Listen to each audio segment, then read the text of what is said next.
So 3 things were given to him at Sidrat al-Muntaha or above Sidrat al-Muntaha. Number 1, the 5 salat, we're going to come to that. Number 2, Khawatimu Surah Al-Baqarah.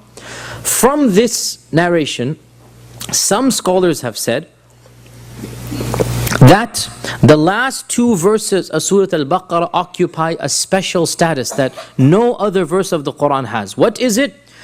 This is an opinion, and this is not something that we can say for sure, but it is an opinion based upon this. That is, the rest of the Quran, Jibreel came down with it and recited it to the Prophet ﷺ. There's only one passage of the Quran where, a theory, Allah recited it directly to the Prophet ﷺ in his presence without it coming down to this earth. And so the messenger was brought up to receive the revelation rather than the revelation being sent down to him via Jibreel. What is that revelation? The last 2 verses of Surah Al-Baqarah. And the Prophet ﷺ said that in another hadith, he said, I have been given this from underneath the treasures of the throne of Allah.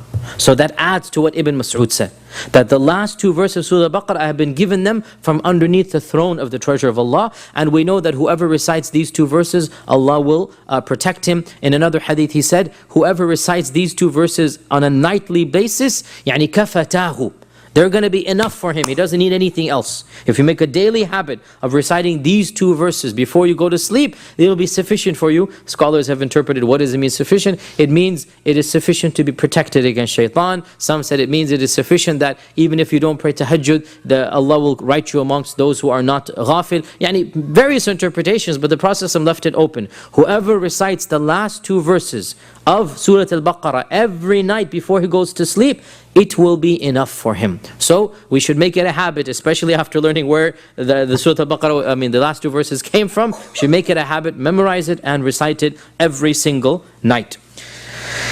And there are a number of traditions that are narrated about the blessings of these 2 verses. Of them is the hadith in Sahih Bukhari, in which the Prophet ﷺ said that whoever recites these 2 verses before he goes to sleep, كَفَتَاهُ, they will be enough for him. They will be sufficient for him. What does it mean they will be sufficient for him? Scholars have differed. What does it exactly mean when the Prophet ﷺ said it will be sufficient for him? And some scholars said that this person, if he doesn't pray tahajjud, inshallah he'll get enough reward to get by, because the average Sahabi would pray tahajjud. And so the Prophet said, if he reads the last 2 verses, alhamdulillah, kafata is just sufficient. Other scholars said, kafatahu means they will protect him against shaitan. There's going to be a protection against him and between him and the shayateen. Other scholars said, it will be enough of a blessing for him to protect him from the fire of hell. And the interpretations go on, but the Prophet ﷺ left it open. Whoever reads these 2 verses before he goes to sleep, it will be enough for him. And therefore, it is of the sunnah of the Prophet ﷺ, and it is of the sunnah of those who follow the sunnah of the Prophet ﷺ, that they recite these 2 verses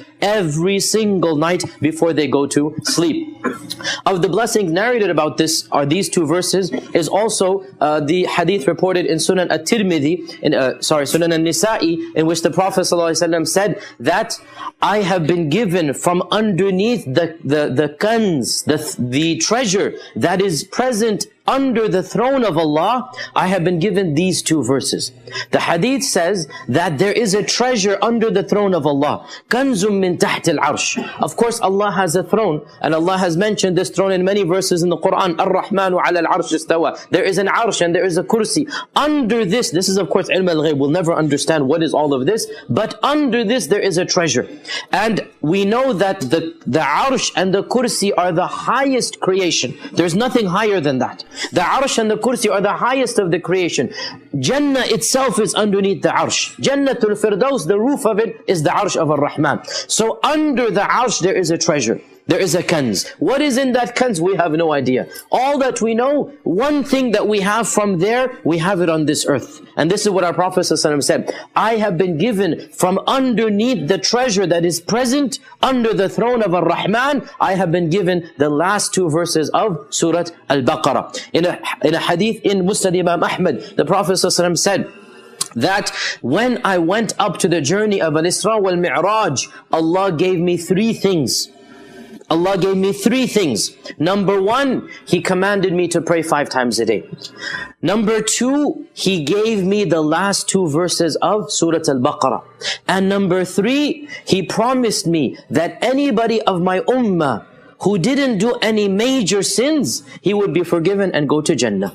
Anybody of my ummah who didn't do any major sins will be forgiven and go to Jannah. The minor sins will be forgiven if you avoid the major sins. So these are the 3 things that the Prophet ﷺ was given directly when he went up in the journey of Al-Isra wal-Miraj. And from this, some scholars have said, and this is a theory, Allah knows if it's true or not, some scholars have said that the entire Quran was revealed through Jibreel to the Prophet Muhammad ﷺ, except for the last 2 verses of Baqarah. From this hadith that I just mentioned, that when I went up to Isra wal Miraj, now, when he went up to Isra wal Miraj, what happened? Inshallah, when we get to the seerah lessons, we'll talk about it in more detail. But there's one phrase in it where the Prophet ﷺ and Jibreel were going together, and then Jibreel says, I don't have permission to go beyond this, you have to proceed on your own.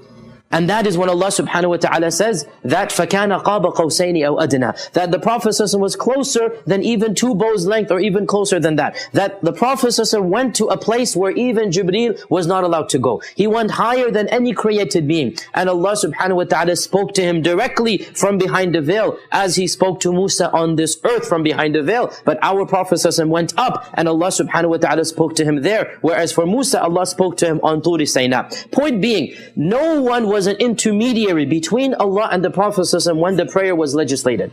And in the same hadith, the Prophet ﷺ said, I was given the last 2 verses of Baqarah. So from this, many of the scholars of tafsir and the scholars of the sciences of the Quran, they have said that these 2 verses were given directly, i.e. Jibreel wasn't an intermediary, and that Allah recited these verses directly, and that the Prophet came down with them directly. And this would of course therefore mean that this has a very special blessing, that these were the only 2 verses that the Prophet was given directly without the intermediary of Jibreel.